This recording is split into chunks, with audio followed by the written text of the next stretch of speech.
What is up, guys? Politics Gaming here, and today we are doing a brand new video which is going to discuss every single bit of information that we have on SuperPower 3. So SuperPower 3 is just about less than 2 days, about a day and a half. The day after tomorrow is whenever it comes out. So if you guys are ready for SuperPower 3 to be released, I will be previewing it on my channel on October 6th at approximately 10 a.m. Central Standard Time, so do not miss that live stream whenever I do it. I will link it in the description down below, and I'll also try to link it in one of the cards on the top right here. So if you guys like this video, go ahead and leave a like, subscribe to the channel if you are new. We have been gaining a lot of subscribers recently, and we are about to hit 6,700 subscribers, so let's go ahead and do that whenever this pit video posts.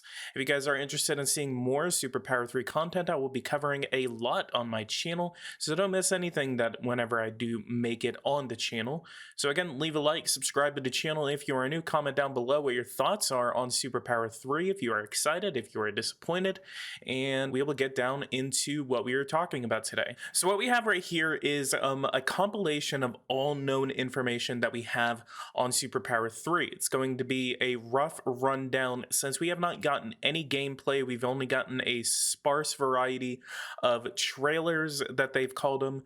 Essentially, I do believe that the economics trailer is the last one that we will be able to see. The reason I say that is I think they may release maybe a military trailer, I would guess, because they've already gone over politics, demography.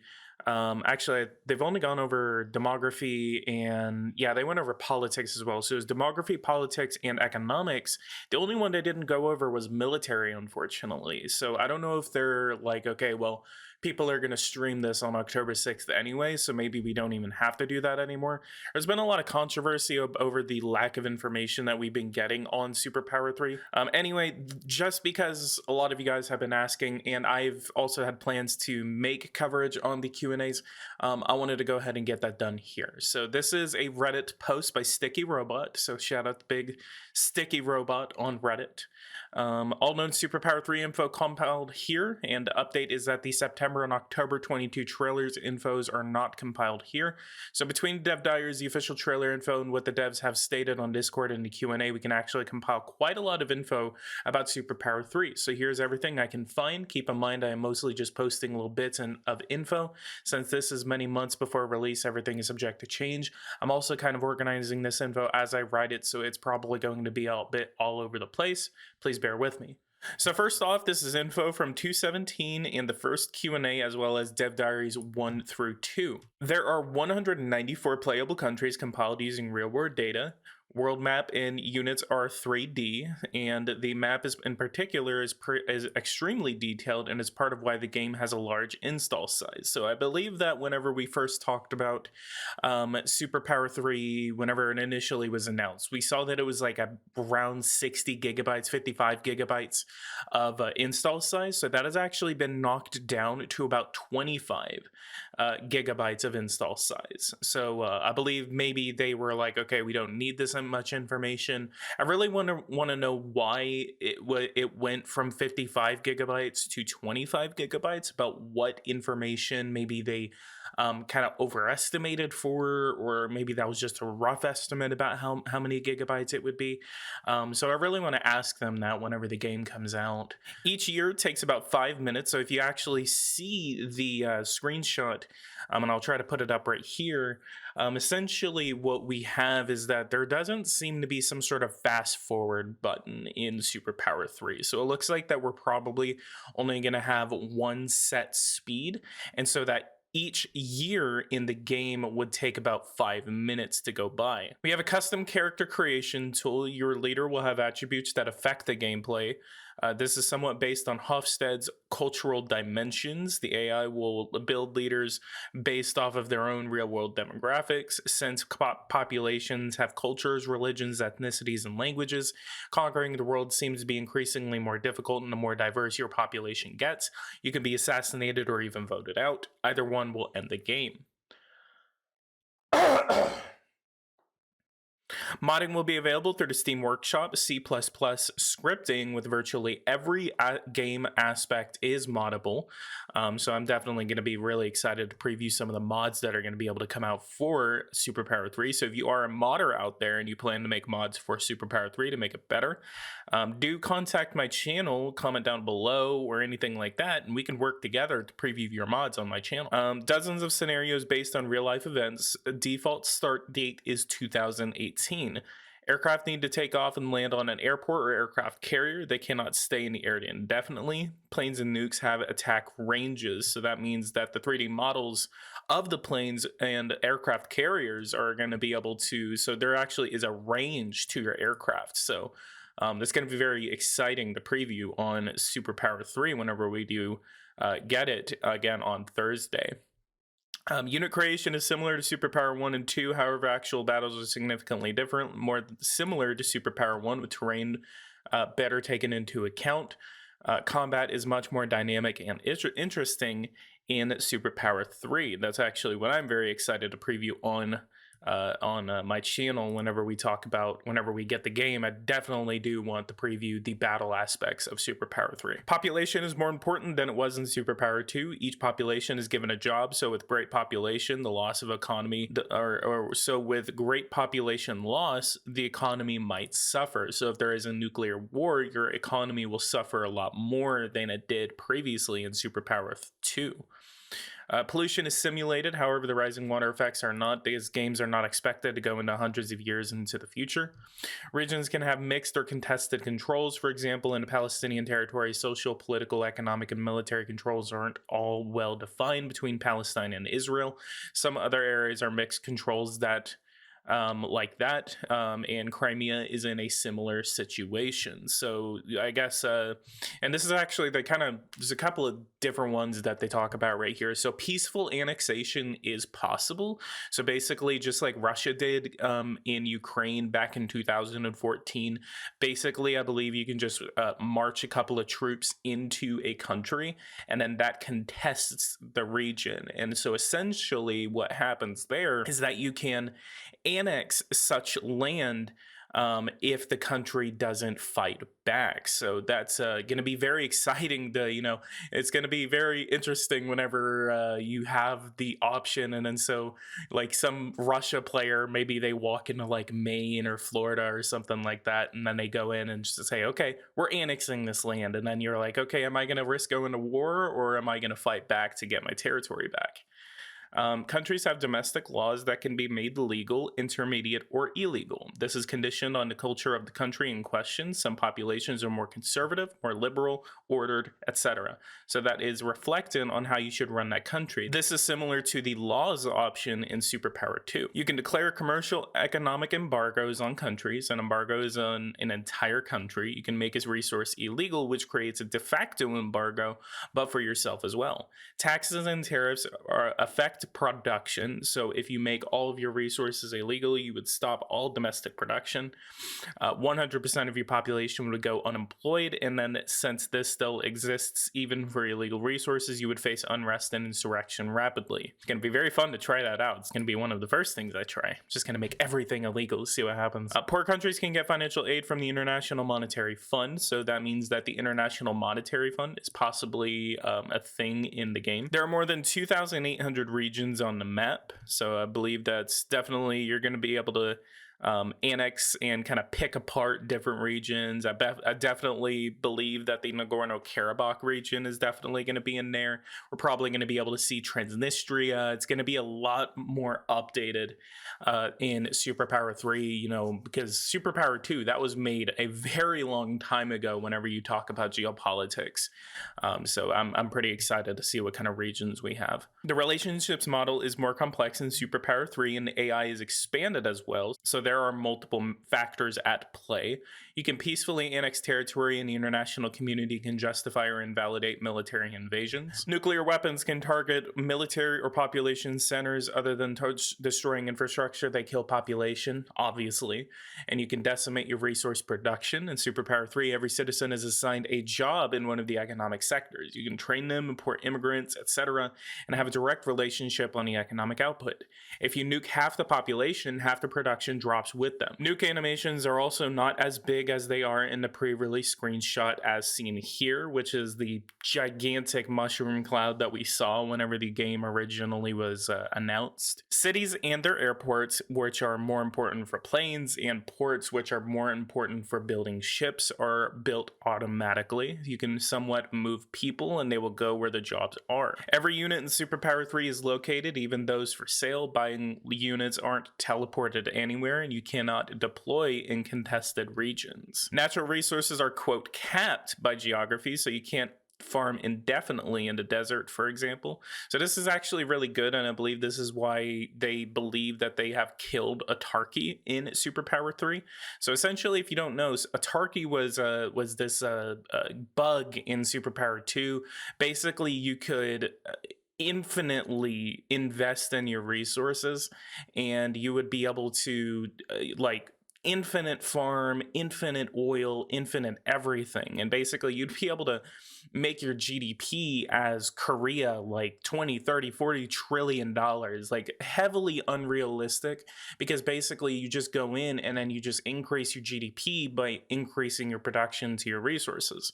And this happens automatically as your resources kind of import itself.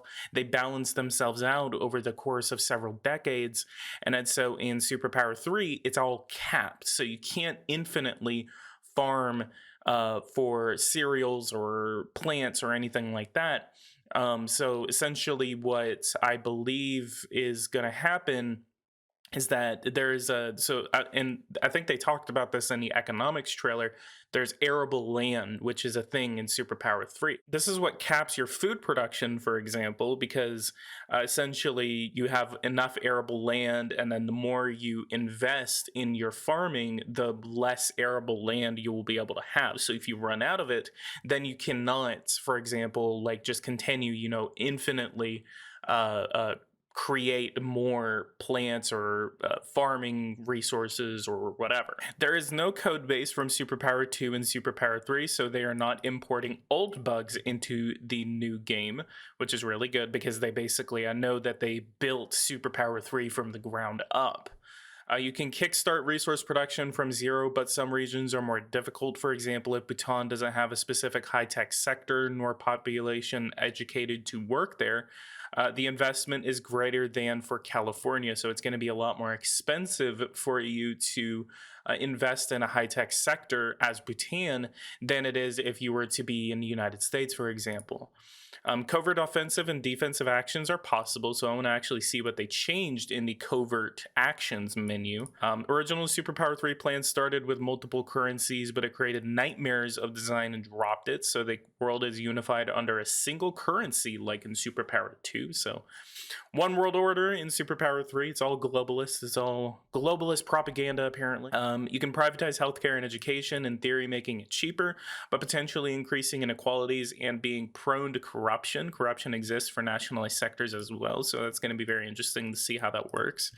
You can postpone and cancel elections in a democracy with the probability of international and domestic consequences, which in effect creates dictatorship until democracy is restored. And next up, we have information from 3/17/22 with another Q&A and a dev diary. You can't directly target demographics through genocide, but you can influence demographics by making certain things illegal or illegal. Cultures can eventually merge with enough time. Demographics are more abstract here as social groups instead of languages and religions like in SuperPower 2. So that's actually what I think is the biggest thing. So instead of, having the social groups, instead of having the languages and religions option where you can make them legal and illegal, you basically have these social groups. So it's kind of been merged. So they kind of have this new thing in demographics. It's basically, your political ideology isn't going to be there anymore. So now you're going to have things that it's kind of merging a lot of different features from SuperPower 2 into SuperPower 3. So that's why I'm really excited for the demographic screen. Combat works in two layers. A top layer global view similar to SuperPower 2 where an army groups move across on the map, and a bottom view where units fight in a 3D on a smaller scale similar to SuperPower 1. Every economic sector or resources can be handled by private sector so they can manage trade and you manage the taxes, or by the public sector which the government manages to trade. The more a country's economy is public, the more communist it is. It is not just a capitalist communist system, because most countries have varying aspects of their economy nationalized or not. So again, I do like to nationalize sometimes, but it's going to be very interesting to see what kind of economic policies other players enact. You can design and build new units. Right now, there is 3 models for each unit types, but there more can be added in the future, and probably through mods as well. The models are based on a generation of technology. The roughly equivalent units will use the equivalent models. So apparently, as you research, instead of probably because of the sake of what is shown on the map, it shows you, instead of designing your own unit, that would make it very complicated for gameplay's sake, and how it's all on a 3D map. Then that kind of makes a lot of sense. So it's 3 different models for each unit types. So it's 1 generation, 2 generation, 3 generations. So I want to see what kind of generation models we have in SuperPower 3. There are around 16 types of units in the game, which is tanks, artillery, probably strategic bombers, fighter planes, etc., but hundreds of unit designs. Some scenarios have a time limit and some don't. There will be a sandbox and grand campaign mode with no time limit. The military unit sales or trading system is quite complex. It can allow you to transfer units to someone else for free, or you can add conditions to it. So that's going to be very exciting to see. So maybe you say, like, I'll give you these tanks, but I need you to give me money, or give me this really good trade deal, or open an embassy, something like that. So that's going to be very interesting to see what kind of conditions we're going to be having in SuperPower 3. You can launch guerrilla or terrorist attacks on forces occupying your territory. The UN logo and name are trademarked, so no United Nations. Other organizations like NATO are there, though, in the form of mutual defense treaties, so it looks like that organizations do not exist. That is actually very disappointing in these regards, because organizations were very fun to make in SuperPower 2, so that honestly should change. That's going to be a disappointment for a lot of people, to see that organizations possibly might not be a thing in SuperPower 3. So it says the UN logo and name are trademarks, so no UN or the organizations. So in the form of mutual defense treaties. So probably everyone is aligned with each other, so they all have alliances with each other. And so maybe there's just not a grand alliance together. So that's going to be, hopefully that does change. I know a lot of people are definitely going to want organizations in SuperPower 3. So again, that is slightly a disappointment in my opinion. But what are you guys' thoughts on that down below? You can target economic production through Secret Service missions. Any scenario can start at any time, but base scenarios are mostly near 2020. When zoomed in on cities are not one-to-one, but you can zoom in and see buildings and streets. It is simplified. Paris has a few dozen buildings and streets, and the streets do have a relevance for troop movement. Okay, so that's going to be really interesting to see that the troops that we have do utilize the highway systems in our country. You don't have to move troops at the closest level. You can assign troop movements at a global level and let generals handle local battles. Multiplayer matchmaking will be handled by Steam. Civilian research affects economic productivity and output, so that's actually pretty interesting. So we do have civilian research in SuperPower 3, which I'm pretty sure, yeah, just like it says here, it benefits the economy rather than the military. You can bombard regions inland using ships' cruise missiles. So, okay, so cruise missiles are a thing. There's actually a question I was seeing a couple days ago by someone, is that cruise missiles, whether cruise missiles were in SuperPower 3. Income tax is capped below 100%. So I guess below 100%, so you can't just tax everyone 100% of their income. There are 3 ways to deliver nukes: ICBMs, submarines, and mobile launchers. Bombers use conventional non-nuclear bombs, so strategic bombers are still definitely a thing, which is very exciting. Always love my geopolitical simulators with strategic bombers. Refugees were merged with the concept of immigration, so war increases the particular groups to want to move.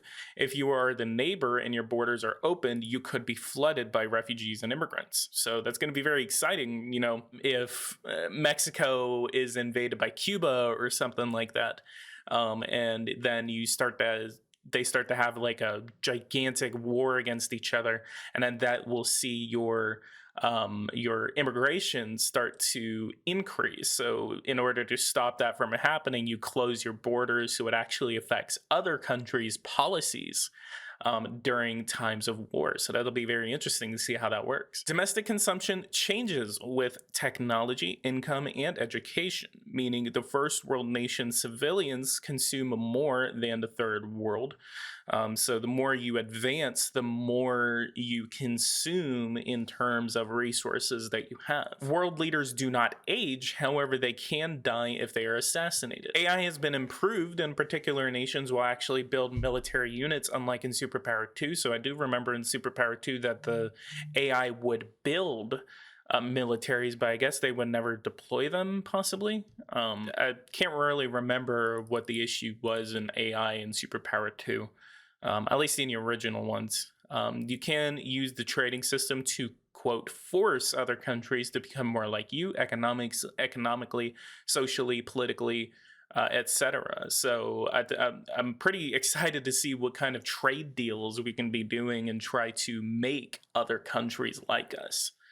CO2 industrial and nuclear pollution is modeled in each region with social and economic impacts. Nuclear weapons will cause radioactive fallout on top of the infrastructure and population damage. So you can actually, if you play as a country after a nuclear war, it's going to be very interesting to see how that affects longer term games after such a nuclear war. You can create commercial embargoes. We already talked about that. Peaceful annexation is possible. We sort of talked about that earlier. So basically, peaceful annexation, meaning you can just go into a country and annex their land without even firing a shot. You can give financial aid to countries in SuperPower 3. 193 countries, 2,816 regions, 4,204 cities, 285 distinct social groups, 372 media outlets, 1,082 political parties and groups, 231 designs, 89,537 international commerce deals,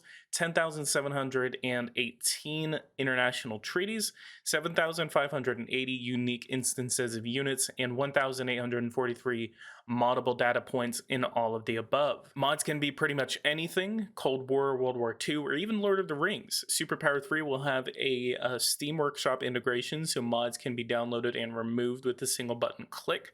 That's going to be very exciting. One of you guys modders out there, let's go ahead and do a Lord of the Rings mod. Let's go.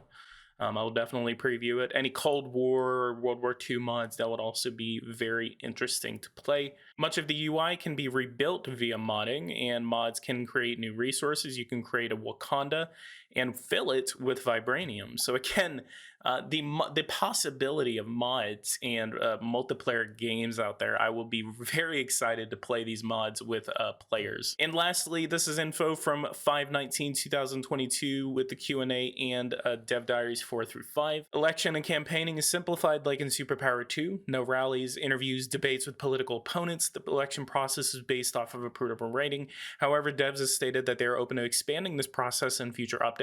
In addition to approval rating, winning elections is based off of demographics, media, and government. It is more complex than in SuperPower 2, but not a big focus of the gameplay. Demographics pyramid is simulated. Fertility rate, age brackets, and population of dying of old age is tracked in real time. Multiplayer is currently capped at 32 human players, though this can be eventually raised if necessary. There are 22 economic sectors. You can target civil population and infrastructure with various military actions. And there is a Ukraine-Russia scenario, but since the game has been in development since before the conflict, it is unlikely it's up to date upon release. Scenarios can have both scripted and random events. Roads are used to move military units. Units move slower on non-road areas like mountains or even grasslands. Technology is abstract like in SuperPower 2, so it is determined in levels instead of specific techs. The levels are used for military tech mostly. They are roughly level 1, which is 1960s, level 2, 1980s, level 3, 2000s, level 4, 2020s, level 5, 2040s, beyond, etc., etc. For civilian resources, they start with actual real amount based on OCDE databases. SuperPower 3 currently works on the Steam Deck, so that's going to be very exciting for some of you guys out there. Private versus public sectors still exist in SuperPower 3, but are handled a little differently than in SuperPower 2, both in ways compute investments and development based on worker productivity and human development. They're also adding employment availability and land availability for certain resources, so you can't invest forever if you don't have one trained to develop a sector or land to grow it. Laws and demographic decisions will affect relations with other nations. For example, canceling an election will harm relations with democracies. You can have civilian rebellion, so again, that's why it makes taking over the world a lot more difficult than it is in SuperPower 2. So SuperPower 2, you literally just go in, defeat their military, and annex their land. In SuperPower 3, it's not only you're gonna have to do that, and military gameplay is a lot more complicated than it is in SuperPower 2. You also have to deal with the demographics changing in your country so quickly, and it's going to make it, again, a lot more difficult for you to take over the world. Internet exists and can be controlled, closed, etc. Its effect is based on the population's culture and development, and the effects for controlling or closing it varies accordingly. You do not age but can be assassinated or you lose your election. You can also lose if you cannot pay off your debt, so economic failure is still a thing in SuperPower 3. Mixed controlled regions exist, we already talked about this. Army control is a mix of SuperPower 2 auto battles and a more traditional RTS. So again, there are actual 3D models of your battles taking place. The economy is interconnected. Not having fuel, for instance, will affect other sectors, and the same idea, boosting certain sectors will have cascading effects elsewhere in the economy. When opposing units meet on a battlefield, a 200 kilometer by 200 kilometer battle zone will develop. Units in this zone can be controlled similar to a traditional RTS, or they can be left to fight on their own. This zone can overlap with third-party nations and unwillingly draw them into the fight, so border conflicts can accidentally escalate a war. This is going to be very interesting because basically, like, there are some countries that are smaller than 200 kilometers by 200 kilometers. So if you're playing as Burundi and Rwanda and you have them go to war, there's like 4 or 5 other countries within the range of 200 kilometers by 200 kilometers of those two countries, and you could possibly drag Tanzania, Kenya, Sudan. You could possibly drag Uganda into the battle, the Democratic Republic of the Congo, etc. So it's going to be very interesting to see what kind of border conflicts escalate in multiplayer. And planes are modeled to make bombing runs between airports and battlefields. They can swoop in, attack a target, and return to base. You can also bombard from afar using certain ships. So again, cruise missiles are a thing in SuperPower 3. That's going to be about it for all of the unknown information on SuperPower 3. I wanted to make this for you guys basically because there's not that much information that we have on SuperPower 3. So a lot of you guys are wondering, why are they not giving us that information? I don't exactly know why there's very little information or even gameplay coming out. And again, I believe that's why they're at least allowing the YouTubers, content creators like myself to preview the game on October 6th. So do not miss the video on the live stream. I'll also have a couple other videos that will debut on the same day. So do look forward to all of the content that I will be making in SuperPower 3. So all of that will debut on Thursday, October 6th. That is about less than 2 days, about a day and a half from the recording of this video, and I will at least have to try to make sure that this is up by the night of October 4th. So by the time you see this, you will probably already be in October, late October 4th, early October 5th.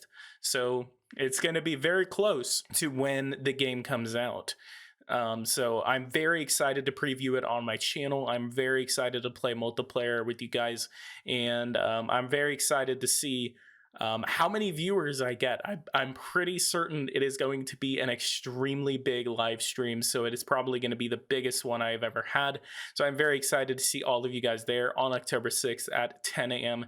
Central Standard Time. So guys, leave a like, subscribe to the channel if you are new, and I'll see you guys on that live stream. Thank you guys so much for watching this with me, and take care.